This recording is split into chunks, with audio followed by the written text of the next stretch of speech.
జగదేవ్పూర్లో ఘనంగా అంబేద్కర్ జయంతి ఉత్సవాలను నిర్వహించారు.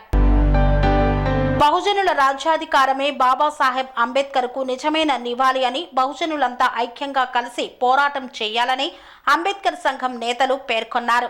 అంబేద్కర్ 134వ జయంతి సందర్భంగా జగదేవ్పూర్ మండలం కేంద్రంలో అన్ని గ్రామాల అంబేద్కర్ సంఘాల నాయకులు బైక్ ర్యాలీగా వచ్చి అంబేద్కర్ సంఘం ఉత్సవ కమిటీ ఆధ్వర్యంలో జయంతి వేడుకలు నిర్వహించారు.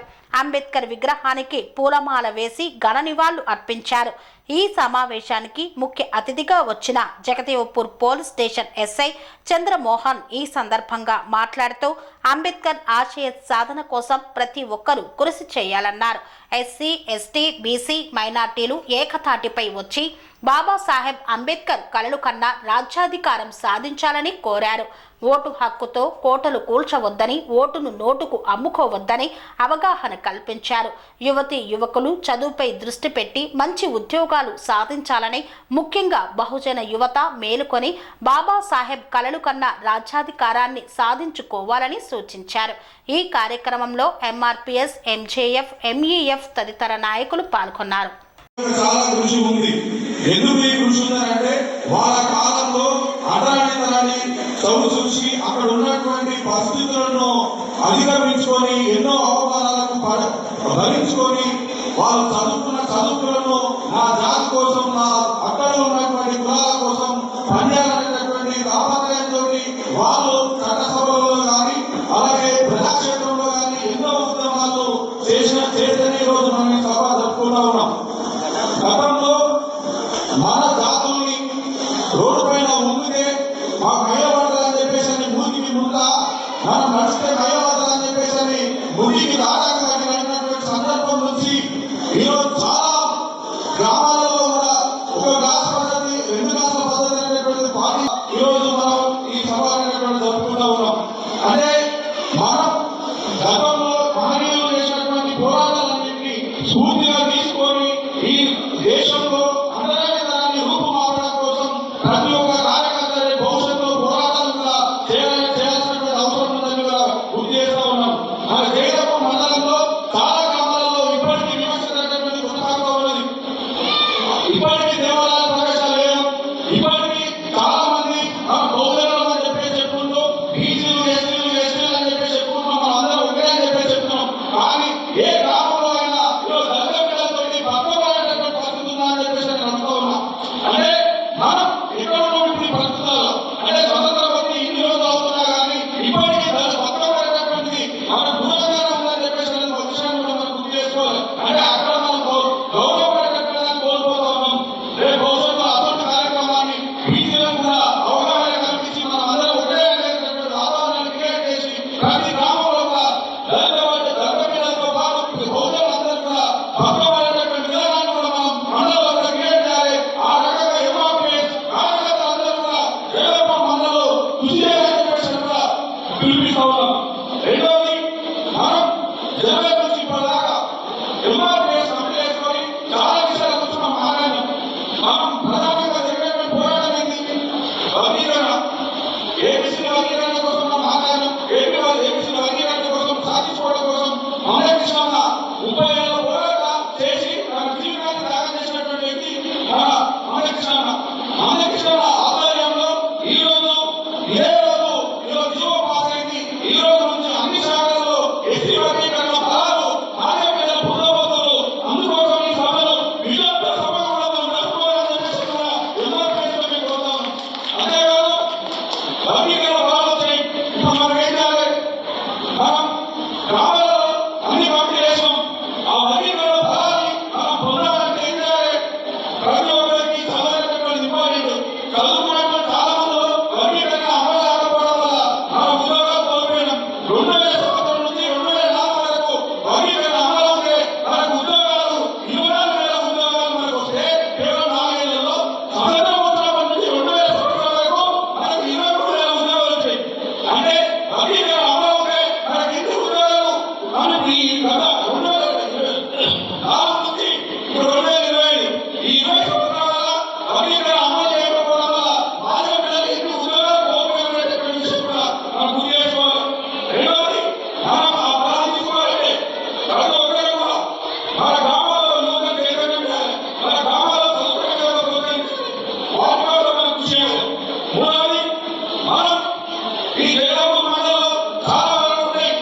స్థానికంగా ఉద్యోగ ఫస్ట్ టైం చూస్తున్నా.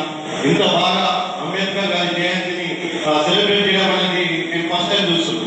నాకు చాలా సంతోషంగా ఉంది. ఎందుకంటే అలాంటి మహనీయుల పుట్టినరోజు మనం తప్పకుండా సెలబ్రేట్ చేసుకోవాలి. ఎందుకంటే వారు చేసిన కృషి అంతా ఇంత కాదు మన కోసం. ఆయన అటు అంటరానితనం పైన కృషి చేస్తూనే అన్ని వర్గాల ప్రజలకు అభివృద్ధిని పంచాలని చెప్పేసి పాటుపడిన మహనీయుడు మన డాక్టర్ బిఆర్ అంబేద్కర్ గారు. ఆయన పుణ్యమాని రోజు అందరూ కూడా రిజర్వేషన్ అనుభవిస్తున్నాం, మంచి పదవులలో కొనసాగుతున్నాం. ఆయన ముందు చూపుతోటి ఒక అనగారిన కుటుంబంలో పుట్టినప్పటికీ కూడా మంచి విద్యను అభ్యసించి విదేశాలకు వెళ్ళి అభ్యసించి ఇక్కడ ఉన్న ప్రజలకు మనము సేవ చేయాలి, ఒక సమాజ స్థాపనకు మనం పాటుపడాలని చాలా ముందు చూపుతోటి ఎవరు కూడా ఎక్స్పెక్ట్ చేయరు. ఆ కాలంలో ఆయన అంతా ఆలోచించారంటే నిజంగా ఆశ్చర్యం కలిగిస్తుంది. ఆయన అంత ముందు చూపు ఉంది కాబట్టి సమాజ స్థాపన జరగాలంటే ఒక రిజర్వేషన్ కావాలి. అనగారిన వర్గాలకు ఈ అవమానాలు ఏదైతే గురవుతున్నారో అవి నిర్మూలించాలి, వారి పైన పోరాటం చేయాలని ముందు చూపుతోటి పోరాడి విజయం సాధించిన మహనీయుడు గొప్ప వ్యక్తి మన డాక్టర్ బిఆర్ అంబేద్కర్ గారు. నిజంగా ఆయన సేవలు చాలా చాలా పెద్దవి. ఒక చెప్పాలంటే ఏం చెప్పినా కూడా తక్కువ అనిపిస్తలేము. ఎందుకంటే అంత గొప్పగా చెప్పారు వాళ్ళు. మనం ముఖ్యంగా మనం ఏదైతే సుప్రీం లా చెప్పుకుంటున్నామో మన కాన్స్టిట్యూన్సీ ఏదైతే ఉందో అది నిజంగా చాలా అద్భుతం. ఎందుకంటే ప్రపంచ దేశాల యొక్క రాజ్యాంగాలన్నింటినీ చదివి ఒక మంచి రాజ్యాంగాన్ని అందించి ఈ రోజు మనం గొప్పగా చెప్పుకునే ప్రపంచంలో అతిపెద్ద ప్రజాస్వామ్య దేశం చెప్పుకోవడానికి కారణం మన డాక్టర్ బిఆర్ అంబేద్కర్ గారు రాసినటువంటి కాన్స్టిట్యూషన్. దాని ప్రతిఫలమే మనం అనుభవిస్తున్నాము. నిజంగా చాలా గొప్ప విషయము. అదేవిధంగా ఇంకా చెప్పాలంటే చాలా ఉన్నాయి. నేను పాపం మీరు అందరి వెయిట్ చేస్తున్నాను ఎప్పుడు కానీ కొంచెం టైం అవుతున్నానికి నేను ఎక్కువ చెప్పదలుచుకోలేదు. ముఖ్యంగా డాక్టర్ బిఆర్ అంబేద్కర్ ఏదైతే ఆశయాలు సూచించాడో, ఏదైతే స్ఫూర్తి మనకి ఇచ్చాడో ఆ స్ఫూర్తిని కొనసాగించాలని చెప్పేసి నేను కోరుకుంటున్నా. ఇక్కడ విచ్చేసినటువంటి యువత ఒకటి చెప్పాలనుకుంటున్నాను. ముఖ్యంగా మనకి ఏదైతే బాధగా ఉందో ఈరోజు కొన్ని ఆర్థిక పరిస్థితులు, ముఖ్యంగా చెప్పాలంటే అంతరాష్ట్రాల్లో ఎక్కువ మనం ఫేస్ చేసేది ఆర్థిక పరిస్థితులు. ఈ ఆర్థిక పరిస్థితులు చూస్తే మనం ఏం చేస్తున్నాము, చదువులు మధ్యలో వదిలేసి చిన్న పరిశ్రమలో పనికెళ్తూ అక్కడికి వెళ్ళిన తర్వాత పరిశ్రమలో ఏదైనా చెడు వ్యక్తులు పరిచయాలు ఏర్పడినప్పుడు ఆ చెడుదారిలో ఆ మత్తు పదార్థాలకు బానిసలయ్యి ఏదైతే మనకు బాధగా ఉందో దాన్ని ఇంకా బాధ చేసుకుంటున్నాం. దయచేసి నేను ఒకటే చెప్తున్నాను, మీరు ఏదైతే బాధగా ఫీల్ అవుతుందో దానిపైన పోరాటం చేసి విజయం సాధించాలి తప్ప ఆ పోరాటంలో మీరు బలి కావాలని కోరుకుంటున్నాను. ముఖ్యంగా చెప్పాలంటే ఈ రోజుల్లో ఇంతకుముందు మత్తు పదార్థాలు బానిసగా ఉండేవారు. ఇప్పుడు కొత్తగా ఆ గంజాయి అనేది దాన్ని ఒక అలవాటుగా చేసుకొని చాలా మంది బానిసలు అవుతూ తమ విలువైన జీవితాన్ని కోల్పోతున్నారు. ఆ జీవితం దీనివల్ల ఏమవుతుందంటే ఇంకా మన ఆర్థిక పరిస్థితులు ఇంకా దిగజారు తప్ప అభివృద్ధి చెందలేదు. దయచేసి దానికి చాలా దూరంగా ఉండండి. ఏదైతే గంజాయి చెప్తున్నామో దానిపైన అందరం పోరాటం చేయాలి, దాన్ని నివారించడానికి ప్రతి ఒక్కరు కృషి చేయాలి. ఎవరైనా అలాంటి వారు ఉంటే మాకు ఇన్ఫర్మేషన్ ఇవ్వండి, తప్పకుండా మేము వాటిపైన యాక్షన్ తీసుకోవడం జరుగుతుంది. ప్రతి ఒక్కరు కూడా యువత మీ యొక్క ఆర్థిక పరిస్థితులు చూస్తే మీరు చదువు మానేసి చిన్న పనులు ఇప్పుడే మీరు మీ జీవితాన్ని కోల్పోవాల్సిన అవసరం లేదని పోరాటం చేయాలి. అంబేద్కర్ గారు అనుకుంటే ఈరోజు అంత ఉన్నత వ్యక్తిని అభ్యసించేవాడా?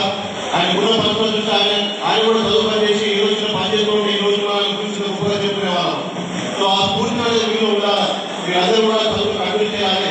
ఏదో ఇంకా పరిస్థితులు బాగాలేమని ఇంకోదాన్ని చెప్పేసి చదువులు మధ్యలో ఆపేస్తే దానికి అర్థం లేదు. మనం పక్కన పోరాటం చేయాలి. ఆ చదువుని కంటిన్యూ చేసి ఉన్నత వ్యక్తిని అభ్యసించి అందరూ చదువుకున్నప్పుడు ప్రతి ఒక్కరు కూడా జాబ్ చేయాలని లేదు. ఇంతకుముందు చెప్పినట్టుగా మనం చెప్పినట్టుగా చదువు అనేది ఒకటి జాబ్ ఒకటే కాదండి. చదువు అనేది విద్యార్థి విద్యగా ఇస్తుంది. ప్రతి ఒక్కరిలో మనకు కావాల్సింది చదువే. కాబట్టి ప్రతి ఒక్కరు కూడా ఆ చదువును కొనసాగించాలి. మీ పిల్లలకు చదవని మీరు ప్రతి ఒక్కరు కూడా మనం ఎంకరేజ్ చేయాలి. ఇంకా చెప్పుకుంటే ఈరోజు మన నాయకులు చెప్పినట్టుగా తప్పకుండా మామూలు బాధ్యతగా నేను ఏదోప్పుడు మన పోలీస్ అధికారిగా ఎక్కడైనా అంటే మా దృష్టి తీసుకోవడానికైతే నేను తప్పకుండా వారి పైన చట్టపరంగా తెలుసుకోబడుతుంది. ఎందుకంటే ఈ రోజు వరకు చట్టాలు ఉన్నాయి. ఎక్కడైనా అధికారుల గురించి ఏదైనా సమస్య ఎదురైతే 100% దానికి ఎస్సీఎస్ చట్టం యాక్షన్ ఉంది. దానిపైన మనం యాక్షన్ తీసుకోవడం జరుగుతుంది. అదేవిధంగా ఏదైతే పౌరత్వ దినోత్సవం ఉందో ప్రతి నెల 29 సూచించినట్టుగా బాధ్యతగా మీరు కూడా హాజరై మామూలు కృషి చేశామని దానికి ప్రతి ఒక్క అవగాహన కల్పించే విధంగా మేము సహకరిస్తామని అందరూ సభాముఖంగా నాకు అవకాశం ఇచ్చిన అంబేద్కర్ ప్రిన్సిపల్ కమిటీకి మరొకసారి ధన్యవాదాలు తెలియజేస్తూ ముగిస్తున్నాను. Thank you. స్వామి బోధానంద గోసేవ ఆశ్రమం సైథాపూర్. జ్యోతిష్యం, వాస్తుశాస్త్రం మన పూర్వీకులు మనకిచ్చిన వరం. దుర్గాదేవి, కాలభైరవ ఉపాసనతో వాక్సిద్ధి పొందిన శ్రీ శ్రీ బోధానందగిరి స్వామివారు మీకు ఎలాంటి సమస్యలున్నా, వాటిలో ముఖ్యంగా ధన నష్టం, ఆరోగ్య నష్టం, భార్యాభర్తల మధ్య గొడవలు, ప్రేమించుకున్న వారు దూరం అవడం, ఎన్ని సంబంధాలు వచ్చినా పెళ్లి ముడి పడకపోవడం, రోడ్డు ప్రమాదాలు, అప్పుల బాధలు, వ్యవసాయంలో నష్టాలు, పెద్దల మాట పిల్లలు వినకపోవడం, ఆరోగ్య శాంతి, గృహశాంతి, మనశ్శాంతి లేకపోవడం, ఇలాంటి సమస్యలు ఉన్నట్లయితే ఒక్కసారి స్వామీజీని కలవండి. మీ సమస్యలకు తగిన పరిష్కారాన్ని పొందండి. అంతేకాక అన్ని రకాల వ్యాధులకు గోపంచకవ్య మరియు మూలికా వైద్యం చేయబడును. నమ్మకంతో రండి, ఆయురారోగ్యాలతో వర్ధిల్లండి. మా అడ్రస్ స్వామి బోధానంద గోసేవ ఆశ్రమం, సైథాపూర్, వీరభద్రస్వామి గుడి దగ్గర, యాదగిరిగుట్ట.